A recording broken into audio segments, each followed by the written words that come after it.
اس دنیا سے سفر آخرت کی حضور نے تیاری فرمائی اور اپنے رفیق اعلیٰ کی بارگاہ میں حضور حاضر ہونے کی تیاری میں تھے، تو آپ نے سیدہ کائنات سے فرمایا میرے بیٹوں کو، میرے بچوں کو میرے پاس لاؤ۔ چنانچہ حضرت فاطمہ الزہرا سلام اللہ علیہ نے حضرت امام حسن مجتبی علیہ السلام کو، حضرت امام حسین علیہ السلام کو، حضرت سیدہ زینب سلام اللہ علیہ کو اور حضرت بی بی ام کلثوم سلام اللہ علیہ کو، چاروں بچوں کو پیش خدمت کیا۔ حضور نے چاروں بچوں کو سینہ پر لٹا لیا۔ حضرت فاطمہ الزہرا سلام اللہ علیہ نے عرض کیا بابا جان انہیں کچھ عطا کرے، اگرچہ عطاؤں کی کوئی کمی نہ تھی لیکن آخری وقت تھا اس دنیا سے رخصتی کا، تو حضور نے فرمایا، میں صرف اپنے دائرے میں جو آج کا موضوع رہتے ہوئے بات کرتا ہوں، حضور نے فرمایا میں نے حسن کو اپنی ہیبت اور اپنی سرداری عطا کی۔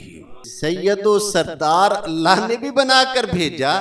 حضور نے بھی سید کہہ کر، سردار کہہ کر جہاں ذکر کیا کہ یہ سردار ہیں، جوانان جنت کے سردار ہیں، اور پھر وقت آخر آقا یہ جو فرما رہے ہیں کہ میں نے اسے اپنی ہیبت اور سرداری عطا کی، تو کیا اس میں امت کے لیے یہ پیغام نہیں کہ تمہارے رسول جاتے ہوئے تمہیں حسن جیسا سردار عطا کر کے جا رہے ہیں؟ اسی لیے حضرت امام حسن مجتبی علیہ السلام پانچویں خلیفہ بھی ہیں اسلام کے۔ حضور علیہ السلام نے فرمایا، متفق علیہ حدیث ہے بخاری و مسلم کی، آقا نے فرمایا میرے بعد 30 سال تک خلافت راشدہ رہے گی اور اس کے بعد ملوکیت یعنی بادشاہت کا آغاز ہوگا۔ اب حضرت امام حسن مجتبی علیہ السلام کے 6 ماہ اگر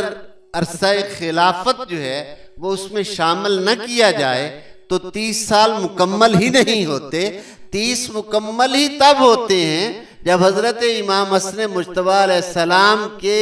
عرصہ خلافت اس میں شامل کیا جاتا ہے۔ اس لیے